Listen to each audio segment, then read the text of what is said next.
Olha, o mega terminal de contêineres no Porto de Santos, o Tecon Santos 10, continua sem avanço do grupo de trabalho há um mês. O Ministério de Portos e Aeroportos e a Casa Civil confirmaram que foram realizadas 3 reuniões oficiais entre representantes das duas pastas. Há expectativa de um novo encontro no início de setembro e depois o envio da proposta para a Agência Nacional de Transporte Aquaviário. O grupo de trabalho para o mega terminal foi criado para consolidar a orientação sobre o formato do leilão.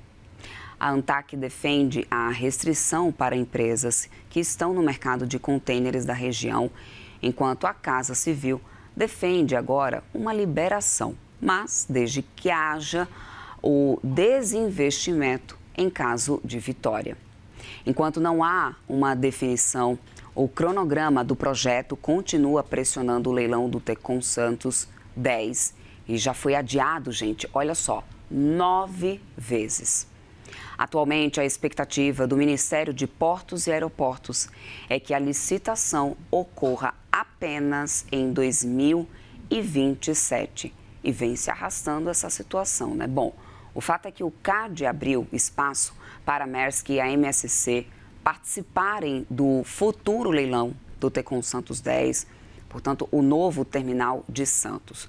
E é sobre essa decisão que a gente conversa agora aqui no estúdio com a nossa colunista da CNN Infra, Isadora Cunha, que já está aqui comigo. Isadora, minha querida, bom dia para você. Bem-vinda aqui à nossa programação. Muito obrigada, é sempre um prazer estar contigo. Isadora, vamos tentar esclarecer primeiro, para quem está agora nos assistindo, para quem nos acompanha e possa entender um pouco mais de perto o que é um pouco desse setor portuário, né? Porque tem gente que entende, tem gente que obviamente não entende muito com detalhe o setor portuário.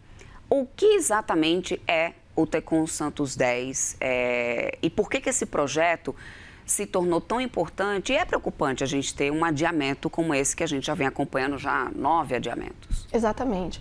Esse adiamento eu acho que é um dos temas mais relevantes da gente colocar aqui, Débora, e eu fico muito feliz que você enfatize isso, né? Eu acho que quando a gente fala do Tecon Santos 10, a gente está falando do maior projeto de terminais do Brasil. Santos já é o maior porto do Brasil e é o que nos torna competitivos frente ao cenário global do comércio exterior. E o Tecon 10, ele seria responsável, ou espero será responsável, né, Débora? Acho que essa é a sua expectativa também.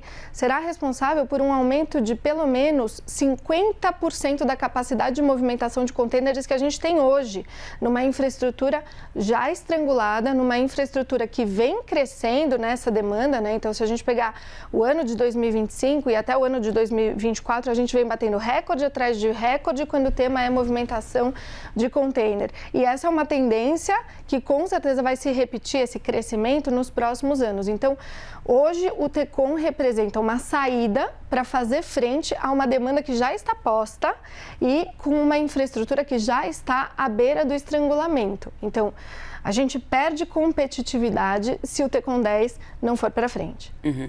E é óbvio que a gente está falando de uma disputa que abre espaço para a participação de gigantes, né, do setor. Isadora, quem que está de olho nesse ativo? Perfeito, Débora. Os players globais. E eu acho que isso é muito importante. Quando a gente está falando de Santos, a gente está falando de atração de players do mundo inteiro. A gente está falando de bilhões de dólares que são movimentados e, portanto, a atração dos gigantes é o que está em jogo. A gente está falando, como você mesma falou, da MSC, a maior do mundo em movimentação de contêineres, da Maersk, que a gente está falando da ICTSI, a gente está falando da PSA, a gente está falando da COSCO. São gigantes que são também muito presentes no setor, né, de embarcações, então são os grandes armadores também, e que no mundo e também no Brasil são também detentores de terminais de movimentação das cargas, tanto próprias quanto de terceiros, e são responsáveis aí pelo desenvolvimento do comércio exterior mundo afora. Então, a gente não está falando de coisa pequena, Débora, a gente está falando realmente de grandes players do mundo inteiro que estão de olho no Brasil para que, quem sabe, a gente consiga deslanchar esse investimento. E, Isadora, quando você estava chegando aqui, eu falei sobre essa decisão do CAD, né, de agora possibilitar a participação da Maersk e da MSC. O que isso representa nesse momento, né? O que foi aprovado e por que isso muda o cenário para esse leilão? Perfeito, Débora. Eu acho que esse é o ponto fundamental e a notícia é fresquinha, né? Na semana passada, a gente teve uma aprovação do CAD de um acordo protocolado tanto pela Maersk quanto pela MSC, que hoje são sócias num grande empreendimento no Porto de Santos, que é o BTP. E lá no BTP elas exercem as duas conjuntamente o controle desse terminal. E aí o CAD aprovou que, na hipótese de o leilão do Tecon 10 ser publicado e uma das empresas ou ambas as empresas quiserem participar logo na primeira etapa, e já explico o que isso significa, que elas poderão fazer isso e poderão, se forem vencedoras do Tecon 10, desinvestir no BTP. Porque o que aconteceu? Quando a ANTAQ, né, a agência que é a responsável por estruturar esse projeto, enviou a modelagem do projeto para o Ministério de Portos e depois para o TCU, a regra que estava sendo prevista pela ANTAQ era uma participação no leilão em 2 etapas. Na primeira etapa, poderiam participar aqueles que não fossem os incumbentes, é assim que eles chamam. Quem são os incumbentes? Aqueles que já têm investimentos no Porto de Santos, que já operam terminais, que é o caso, por exemplo, da BTP, que é o caso da Maersk e da MSC. E aí, então, não poderiam participar dessa primeira etapa esses que seriam os incumbentes.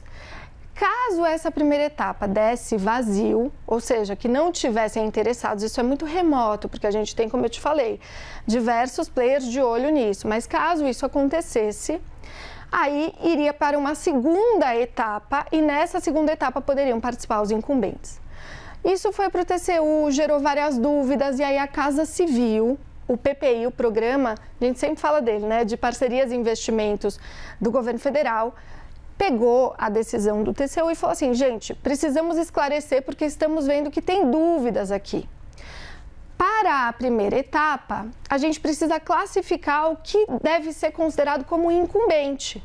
E aí a Casa Civil disse o seguinte, aquele que se comprometer a desinvestir poderá sim ser considerado apto a participar, inclusive na primeira etapa do leilão.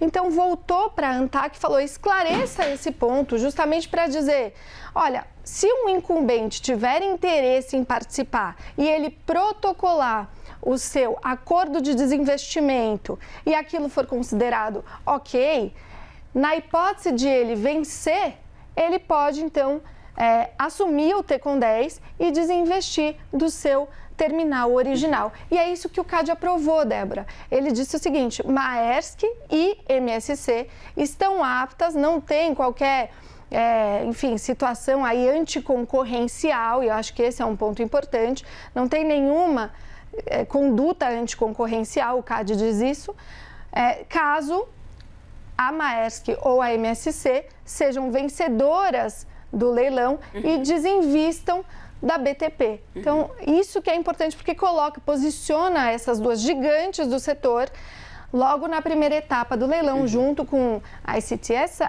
né, a CTSI, que eu acabei de falar para você, outros tantos que poderão participar aqui. Agora, Isadora, o Tecon 10 ele foi concebido justamente com a ideia de ampliar significativamente a capacidade do Porto de Santos.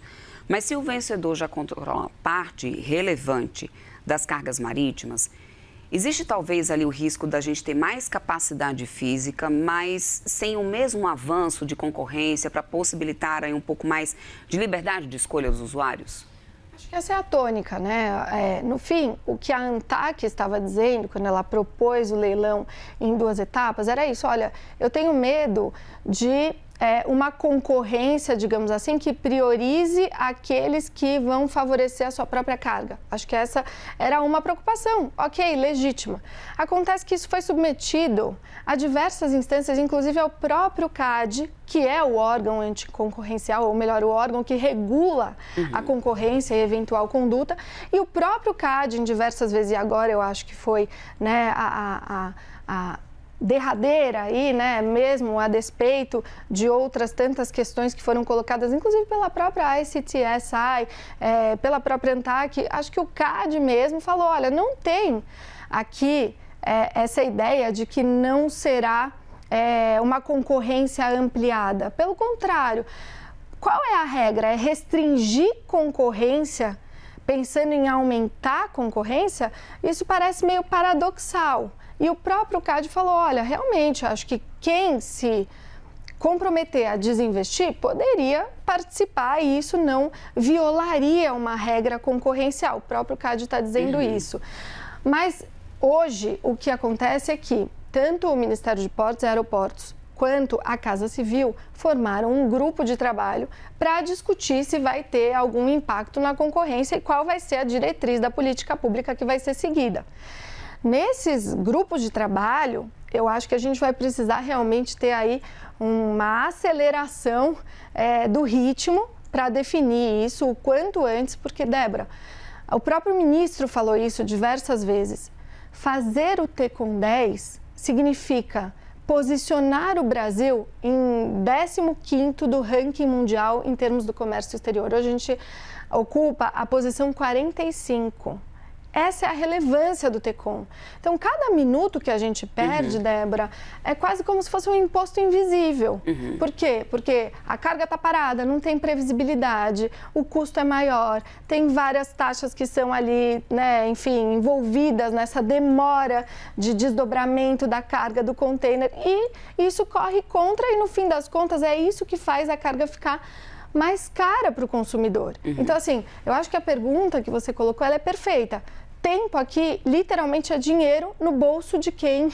De todos nós, né? Agora, essa questão da concorrência, da competição, eu acho que agora temos uma notícia de que o CAD, o órgão, já falou que não violaria a competição ter um arranjo como esse. Agora, Isadora, para a gente amarrar aqui o nosso papo, essa integração entre armador e também terminal, obviamente, né, pode reduzir custos, melhorar a coordenação logística, mas também cria um risco de talvez de ter um tratamento desigual, né, entre concorrentes. E eu queria entender do teu ponto de vista quais comportamentos a ANTAQ vai precisar agora monitorar desde o início, né, para que essa fiscalização não aconteça somente após uma eventual denúncia, por exemplo. Perfeito.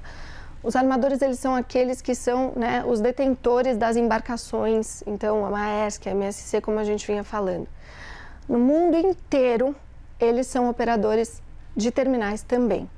No Brasil, não é diferente. Em Santos, eles já são detentores de terminais. Então, a situação atual é que, né, os armadores, eles já são detentores de terminais. E, para isso, já existe resposta regulatória de não favorecimento de carga própria em detrimento da carga de terceiros. E a ANTAQ vai precisar, lógico, fazer fiscalizações ativas, como já faz, porque esse sistema já está colocado, Débora. Né? Eu acho que esse é um tema importante. O TECON 10, ele tem um número, né, de investimentos que serão necessários em um curto espaço de tempo que é muito relevante, Débora. A gente está falando de algo como 6 a 8 bilhões de reais que precisarão ser realizados aí nos próximos 3 anos, se isso acontecer. Fora todo o custo, né, enfim, todo o OPEX que a gente chama, né, o custo de operar essa infraestrutura e manter ela atualizada.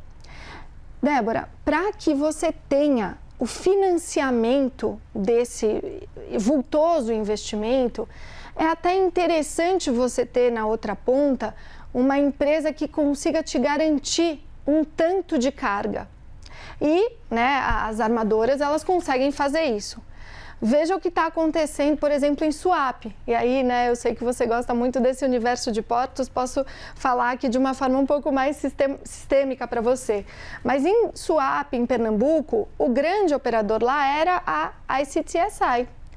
Tem lá um grande terminal que era o único que movimentava cargas. E agora, enfim, abriu-se um novo terminal, quem opera esse terminal é a Maersk e a ICTSI está começando a sofrer. Por quê? Porque cargas, tanto da Maersk quanto outras cargas, estão agora num ambiente competitivo. E possivelmente a ICTSI vai precisar ter uma conversa, né, com seus financiadores, rearranjar, reorganizar ali, enfim, toda a sua estrutura de capital. Por quê? Porque vai precisar atrair cargas para que a sua estrutura de capital esteja ali saudável. Então, de novo, eu acho que é super relevante esse ponto que você coloca. A gente não pode ter nenhum incentivo ao favorecimento da sua carga em detrimento de carga de terceiros, e isso tem respostas regulatórias que são importantes e já estão em prática para isso, e a ANTAQ tem, ou teria, né, toda a competência e condição de regular isso, de fiscalizar isso, e ao mesmo tempo a gente tem que colocar, né, nesse equilíbrio a possibilidade de você financiar esses quase 8 bilhões de reais que estão projetados num curto espaço de tempo, e que para isso os financiadores, eles precisam, os financiadores, credores, né, enfim, eventualmente se for uma outra estrutura de dívida, precisa ter certeza de que carga a pessoa, né, a empresa que for administrar o Tecon 10 terá para adimplir com a relação de dívida, né, com o financiamento e continuar performando o serviço. É uma equação difícil. O Ministério está sentado agora com a Casa Civil. O governo federal está inteiro debruçado sobre isso. Mas eu insisto, Débora, o tempo é dinheiro aqui. E o tempo urge, e a gente precisa realmente ter um desfecho para o Tecon, que, como você mesma disse, quantas alterações foram, Flor? 9, inúmeras, né? Enfim, inúmeras desde 2019. Então... E a gente segue acompanhando aqui tudo com a Isadora, que vai nos traduzindo, né, os miúdos dessa história toda, inclusive, que já vem se alongando. Minha querida, muito obrigada. Bem-vinda sempre aqui ao CNN Morning Call. Eu que agradeço. Até mais. Já, querida.